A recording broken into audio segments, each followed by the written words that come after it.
Joe, how did the tantric speed dating thing go? It was a bust, but I did see a black guy who looks like our friend Craig. Isn't Craig white? Yeah, like literally everyone in this film. Well, sorry to hear it didn't go well.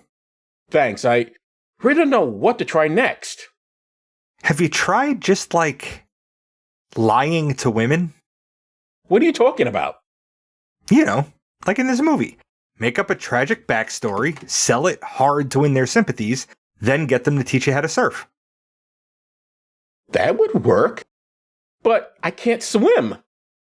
Why should you let that stop you? Real men know how to drown. That's true.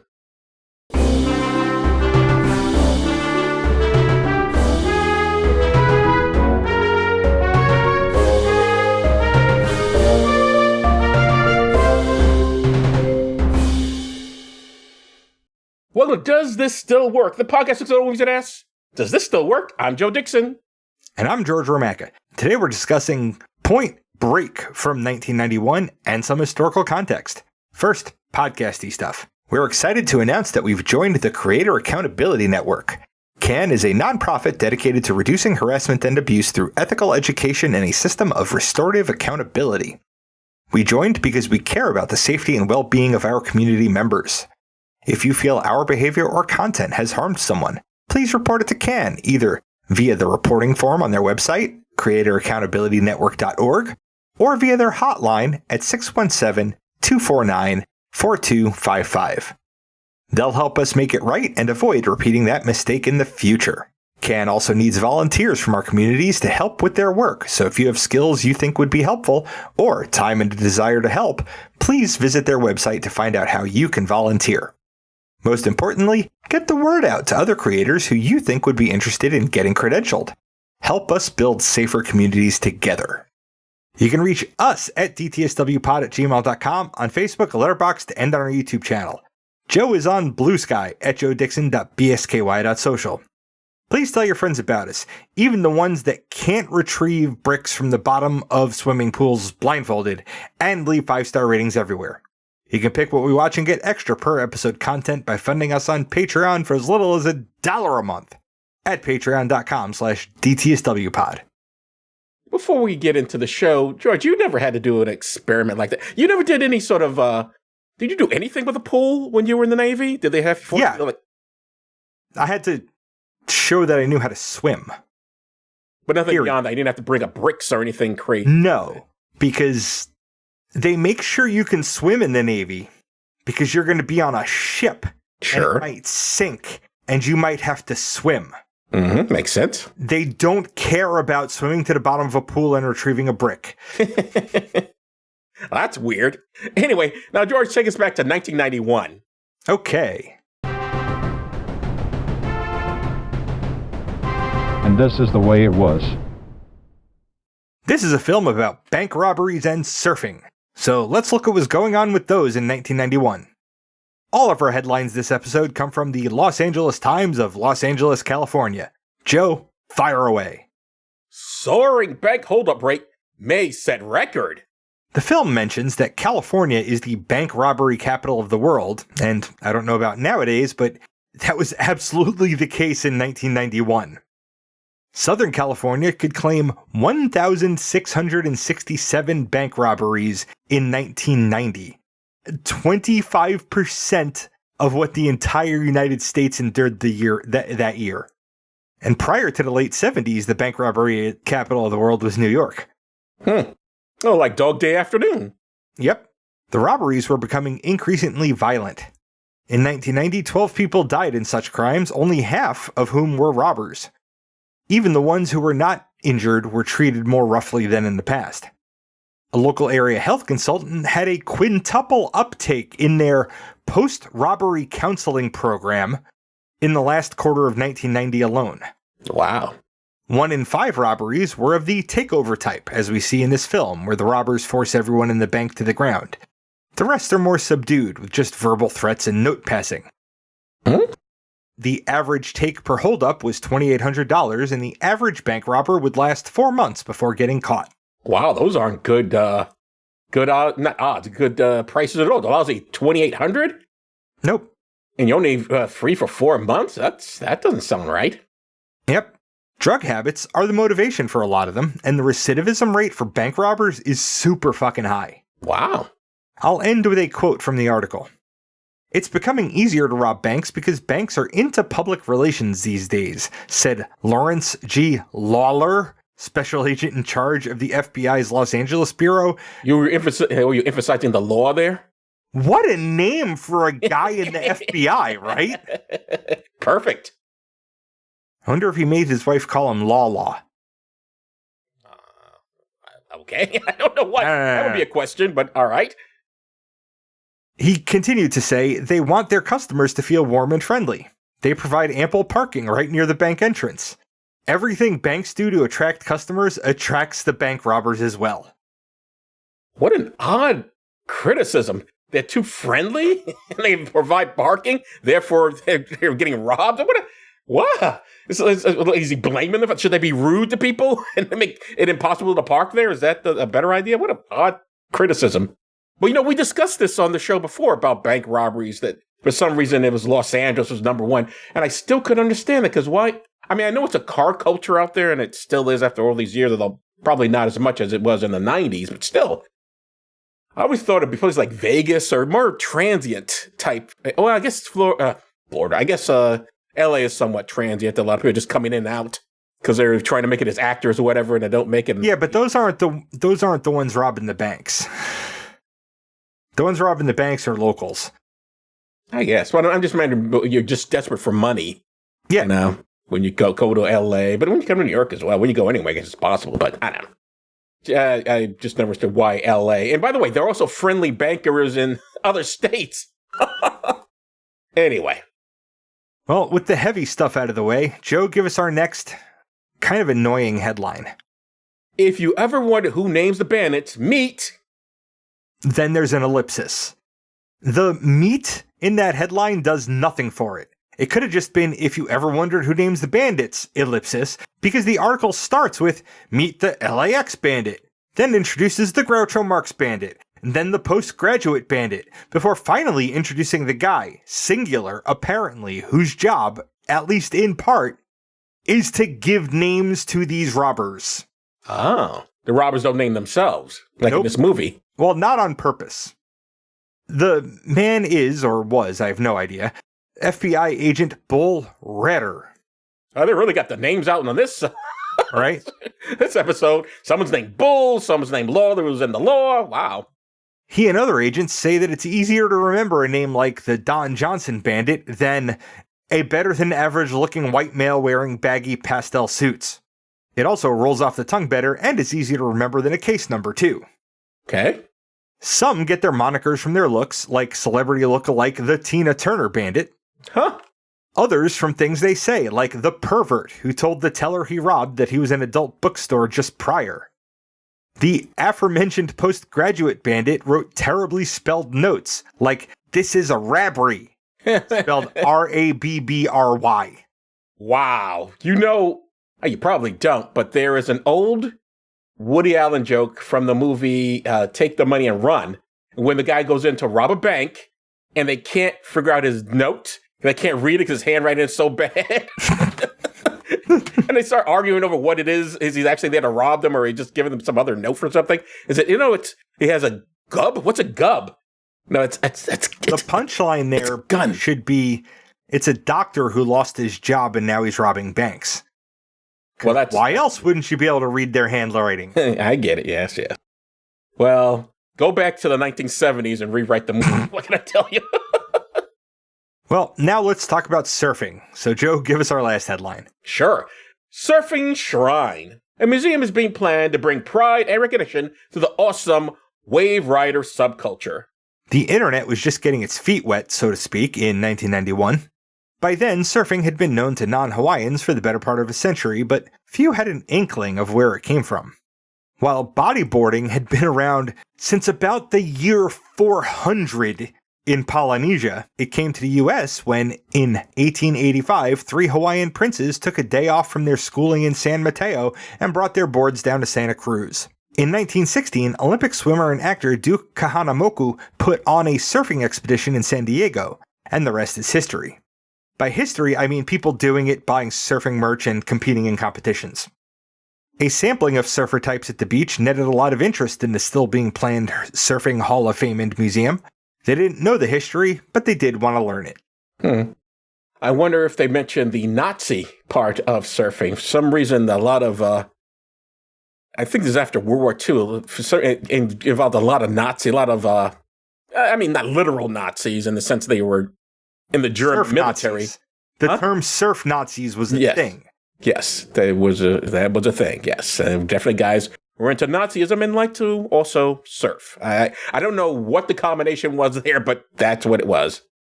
It's definitely a thing. All right, Joe, let's talk about Point Break. Let's do that. Okay, this is directed by Catherine Bigelow.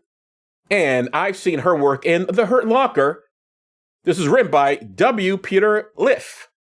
And I've seen his work in Patriot Games. It was also written by Rick King, whose work I've seen in Nothing. Mm-hmm. Blurbs, IMDb and YouTube both have the same sentence. An FBI agent goes undercover to catch a gang of surfers who may be bank robbers. And K and D. covers the movie pretty well. Except it should be an FBI agents. Plural, there's two of them.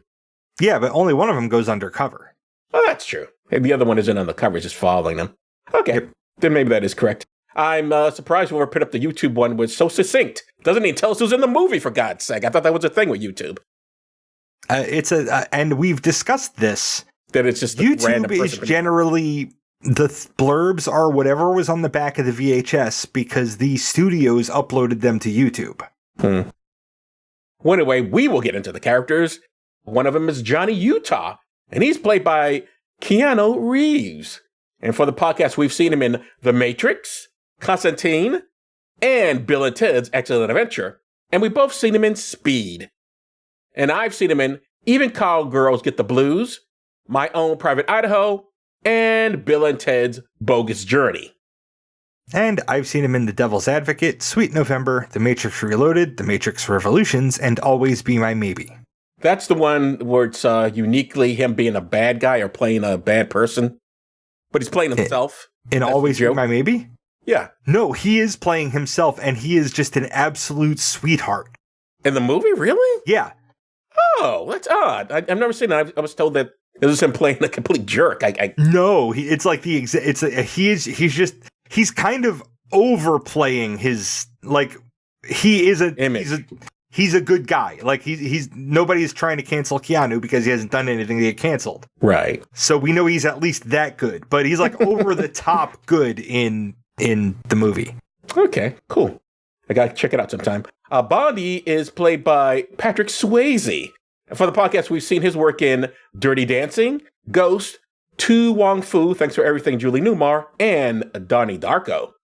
And I saw him in The Player. And I've seen him in The Outsiders. You know, I forgot he was in Donnie Darko. I was like, wait, he was in Donnie Darko. Oh, yeah, he was the pedo. He is the pedo in that. You completely forgot about that. Pappas is played by Gary Busey. And both George and I have seen him in Lethal Weapon. And I've seen him in Lost Highway, Thunderbolt and Lightfoot, and DC Cab. A movie I'm sure no one remembers. It was terrible. Anyway, Tyler is played by Lori Petty. And for the podcast, we've seen her in A League of Their Own and Poetic Justice. DC Cab has Mr. T in it. And I seen her in The Glass Shield. And yes, Mr. T is in DC Cab. He's on the poster. He's not the star of it, though. They obviously use his fame. It may be terrible. I kind of want to see it. God. Do you really want to see the acting debut of Bill Maher? Maybe. All right. If we put that on the list, it's on you, man. I'm telling you right now. It's less than 2 hours long. Oh, yeah. I've seen Miss Petty in Free Willy and In the Army Now. Okay, let's get into the plot. Keanu Reeves is a fresh-out-of-the-oven FBI agent who gets teamed up with old-timer Gary Busey to investigate a string of bank robberies performed by guys wearing masks of former presidents. And they call themselves former presidents, right? Or the ex-presidents, that's what they call them. Busey thinks the bank robbers are surfers for reasons, and Keanu says, yeah, totally. So they find a bunch of criminal surfers, but it turns out it's the wrong surfers, and both Keanu and Gary fuck up a DEA investigation. How this doesn't get them reprimanded and reassigned, I don't know. That's a joke, I do know, because the script says so. Exactly. Anyway, Keanu finds out the real bank robbers are Patrick Swayze and his gang. These guys just happen to be friends of Keanu, so this complicates his feelings. Plus, he's banging Tyler, who is played by Lori Petty, who was an occasional fuck buddy with Swayze. After a series of mishaps, most of Swayze's gang and Gary Busey end up dead. For some reason, Swayze kidnaps Lori Petty and uses her as a way to escape Keanu. Although, earlier in the movie, she fires a gun at Keanu when he is sleeping after she finds out he's an FBI agent. Which suggests to me she shouldn't need to be kidnapped. She fired a weapon at him and it landed inches from his head. Which told me she wasn't a fan, but we'll discuss that. I do wonder why she couldn't have been one of the gang. There is no way she cannot know where Swayze and his gang are getting their money. She is, however, kidnapped. But once Swayze escapes, she is let go. But Keanu doesn't let it go. For some reason, he's still an FBI agent and tracks Keanu down to Australia. Swayze begs to be let go for one last surf. Because the water is choppy, this is basically a suicide request. And Keanu lets him drown. The movie ends like Dirty Harry with Keanu tossing his badge away. George, I left out a lot. Anything you want to add? So, choppy doesn't do justice to the sea's state at the end of the movie. It was they describe it as the 50-year storm. Yeah, something like that. It's a hurricane, right? So it's storm surge type waves that he wants to go ride. And like Keanu cuffs him to him, and then Bodhi's like, just let me go out. You know, I can't run away because there's no fucking way I'm surviving this. And Swayze's like, you know what? Sure, that's justice enough. And lets him go. And presumably, that's exactly what happens. We see him lose his board, and even odds are that if that was a real fucking storm and real situation, he probably would have washed up a day later dead. Yes, although this being a movie, I suspect that ending was for, hey, let's keep it ambiguous just in case we do a sequel and we want to bring him back. And they're like, oh, I survived after all. What do you know? I didn't drown. I mean, don't forget, in The Fugitive, freaking Harrison Ford jumps off of a ravine? Goes all the way to... He jumps off of a dam. Off of a dam, lands into the water, and survives. So... Well, yeah, because you can do that. If you know how to land properly, you can use water to break your fall. Well, number one, there's nothing established. Well, let's not get into the discussion of that movie. Anyway, my point is, he would have come back.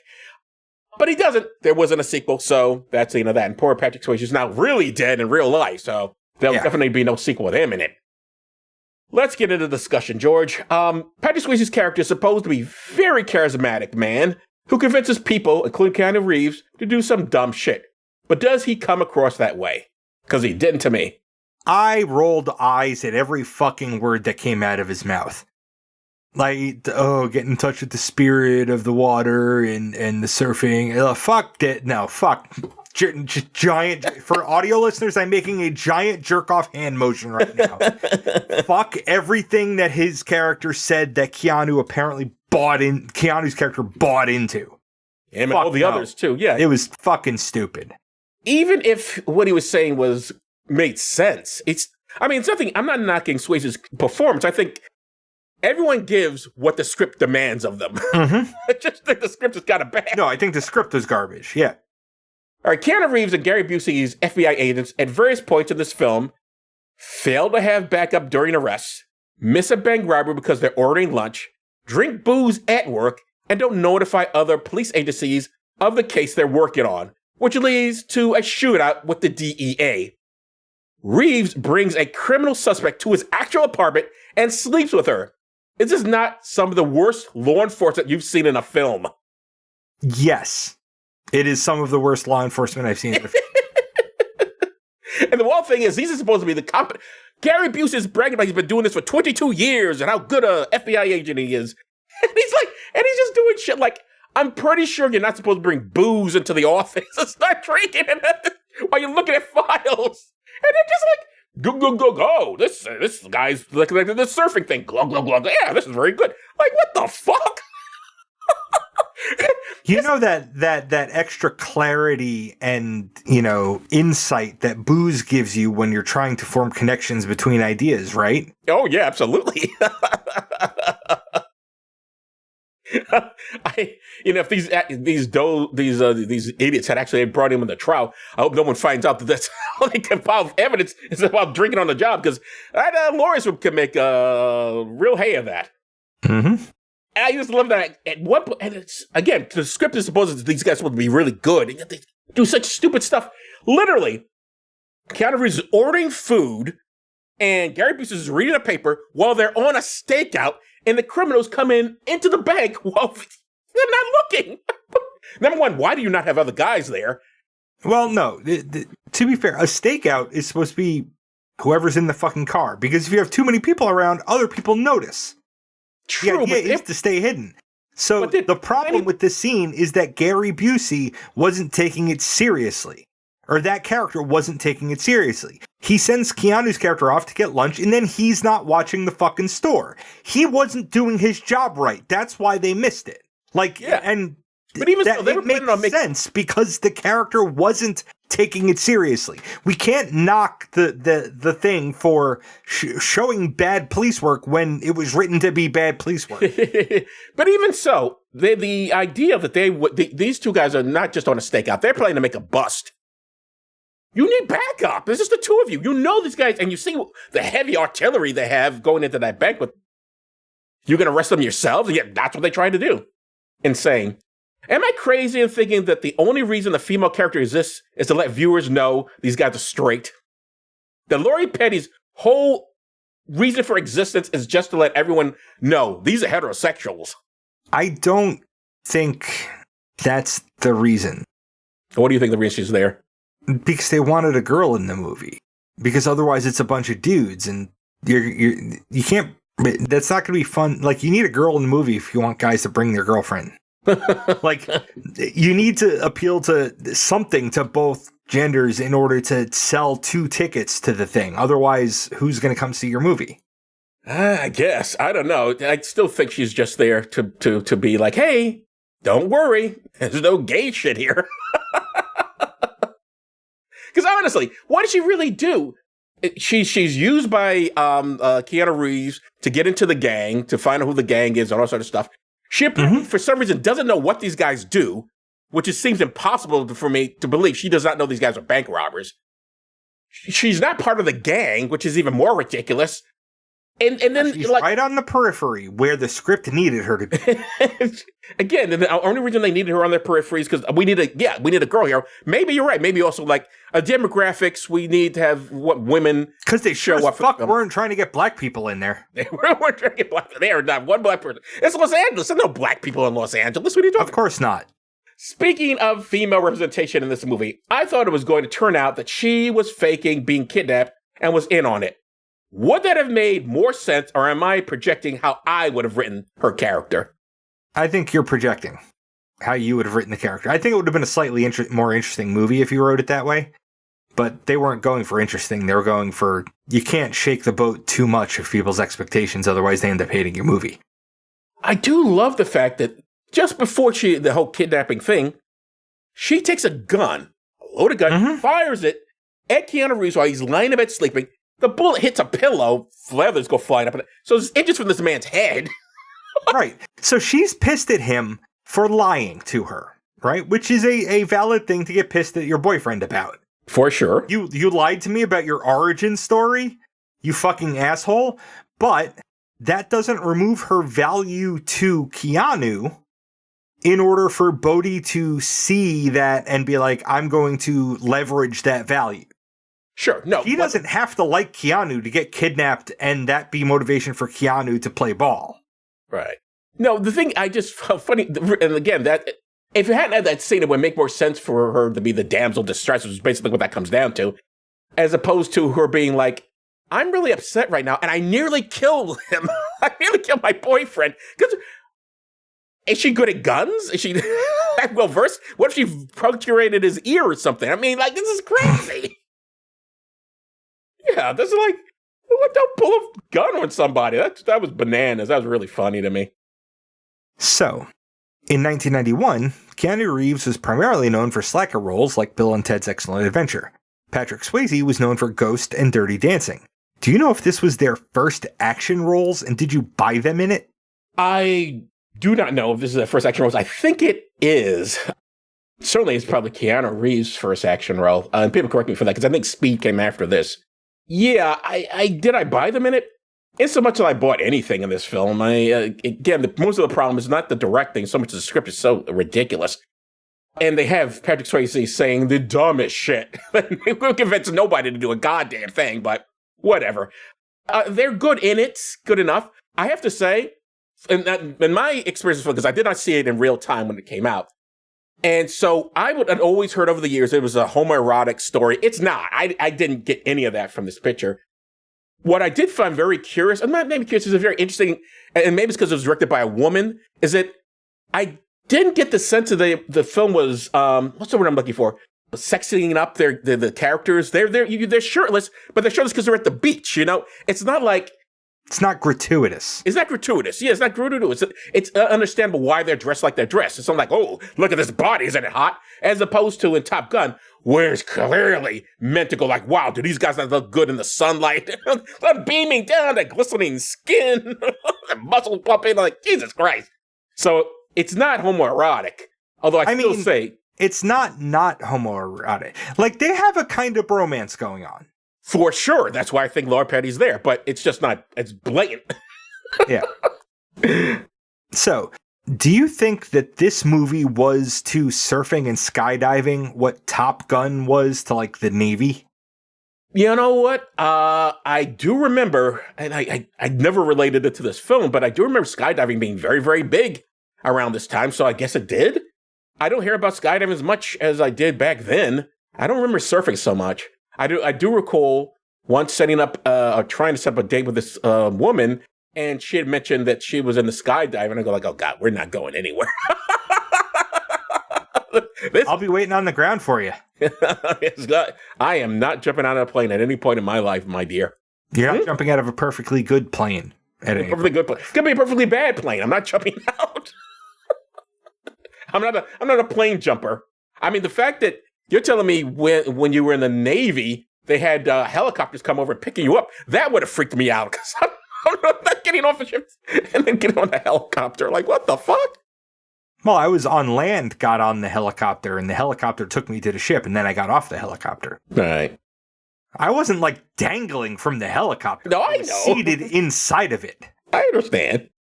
Just the idea of just being on the helicopter alone with it, because they have the door open, don't they? Or did they close it? They fucking closed it. Okay, for safety reasons. That's always open in the movies, because they're movies, Joe. So I figured they're always open. How are you flying around? I'd be scared.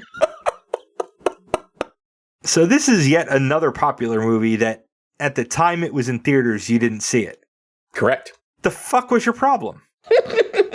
I don't know why I didn't see this. There's nothing particularly, I guess I'm giving it away what I think of it, but there's nothing particularly offensive about it. There's nothing to particularly hate. I guess I just wasn't interested. I don't know. I remember at the time, I did boycott Ghost because I thought it was racist at the time. Changed my mind. Don't write in. I know. But at the time, I was under the impression that the Whoopi Goldberg's performance was very questionable. And so I didn't see that. I guess I was boycotting. Although that has nothing to do with Keanu Reeves. I don't know why. I have no idea why I didn't see it. So one of the many popular films that came out, I just didn't see. I know that we covered Ghost, and we probably had this discussion. Hmm? Why was that thought to be racist? Okay. We have to go all the way back to when the film came out and what the culture was at the time. And Whoopi Goldberg was really, what I was told was that she was really blacking it up for the film. You know, just really like, girl, you won't believe what I saw. Girl, that sort of thing. Like, oh, God. So I'm like, I don't want to see this. So that's why I thought it was a racist film. Now, after seeing it, it's much more subtle than that. It's not that bad. Her character is also more developed. She has a family and everything. It's not just, hey, everybody, I'm here to be the magical Negro and help everybody out. So the literal magical Negro. Or literal magical Negro, yes. So she channeling the white guy. Her character is much more fleshed out. If there's anything questionable about that film is that how they want to avoid the lesbian part at the end, where she and Demi Moore will be dancing, but they make sure to show Patrick Swayze. Yeah. So this was an action film directed by a woman. Do you think that had any effect on the story? Could you feel a different sensitivity in how the action and male friendships were portrayed? Well, as I mentioned before, I do think the fact that it's not overdoing it with the body shots. So I'm like, oh, look at that. I think it's because it's a woman directed it. Because I'm pretty sure if it was a dude, it's like the whole thing with the Marvel movies, with people point out that, hey, we're seeing these really ripped guys in this, but who's this for? Because the character doesn't have to be ripped. Like, I remember someone did a video on Ant-Man, played by, I can't remember that. Paul Rudd. Paul Rudd, thank you, played by Paul Rudd. And there were pictures of him ripped as fuck, and like, completely unnecessary. Why is his shirt off? We don't need to see that. It means nothing to the story. And this is not done in this film, so it's just interesting. I don't know why they do it in the Marvel films, but they don't do it here. Like I said, none of the body shots are gratuitous. You see a lot of flesh, but I didn't get the impression that it was meant to be erotic in any way. Or if it was, it went over my head. So I do think it brought a certain sensitivity to it. In the end, it's still a dumb action movie, regardless of who directed it, though. Right. I definitely feel something. Like when I think about Tango and Cash or Lethal Weapon, right? Any of the buddy cop movies, even though there is an affection between the buddy cops, there's also a lot of antagonism. There's a lot of ragging on each other, and you didn't see that between Gary Busey's character and Keanu Reeves' character. There was a little bit of it at the start because you have new upstart guy and old entrenched guy, but as they worked together, they got along better and better. Right. And they're going, that beat didn't continue. It sort of right. They actually after a few minutes grew in that way. And I can't not think that having a woman's hand on this had something to do with that in a very good way. Right. But even the relationship between Patrick Swayze and Keanu Reeves is, they're very kind to each other up until the whole kidnapping thing. But even after the whole kidnapping thing, you're right, even after, they're still really kind to each other as much as they can be. All right, let's get into it. What do you think? Does it still work? It was all right. I couldn't find any real fault with it from a filmmaking or watching it standpoint. It was a pretty solid action story and action, the crime thing. Sure, why not? Why not, indeed? Yeah, I think it still works. It's fine. It's not anything particularly special. It's not particularly offensive. I do wonder what a gay version of this would look like. Since that's in my head anyway, I'm like, oh, maybe they should have made it where he's like, hey, wait a minute, am I attracted to this guy? Point Brokeback? Yeah. Yes. We made that joke last episode. We did, and it still stands. So someone get cracking on that, because it sure as hell ain't going to be me. All right, George, what's up next? Next week, we'll be talking about Planes, Trains, and Automobiles from 1987. Oh, I've never seen that picture either. Me neither. Nope. Another picture we missed. Again, it's one that I feel like I've heard enough, like the title of enough times. I should probably see the movie. I certainly know enough of the jokes in it, although not all of them, because I've not actually seen the full picture. But I know it's a John Candy and... It's a John Hughes movie, I think. Steve Martin, John Candy, and... I think John Hughes directed it or wrote it, or both. Yeah. Definitely John Hughes involved, so we'll have to bring him back from hell. Yep. All right. So I guess that's it for this episode. I'm Joe Dixon. Thanks for listening. And I'm George Romacka. Thanks for listening indeed, because if a podcast drops and there's nobody around to hear it, it's just another collection of ones and zeros that doesn't matter. You've been listening to Does This Still Work? Produced by Joe Dixon and George Romacka. This content is CAN credentialed. which means you can report instances of harassment, abuse, or other harm on their hotline at 617-249-4255 or on their website at creatoraccountabilitynetwork.org. The hosts can be reached via social media, email, or the contact page at dtswpod.com. Be good to yourself and others, because that still works.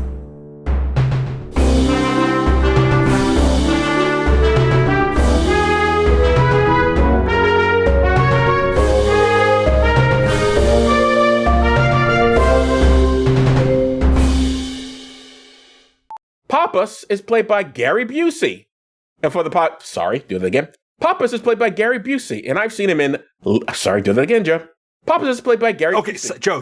Both George and I. Joe, you did that 3 times. Every time you sped it up more because you got to really be on top of that. Let me set it up for you. So I did go to this Tantra speed dating. From No Stupid Questions, are there really guys who can last for an hour? Kind of related from Stupid Questions, why does being horny make you stupid? So from Random Questions, what's something you refuse to spend money on? So from No Stupid Questions, what's the point of gendering single-room bathrooms? From Stupid Questions, why do most married people tell me that being in a relationship, even if it's not a healthy one, is better than being single? Alright, and finally from Random Questions, if animals could talk, which one would be the rudest?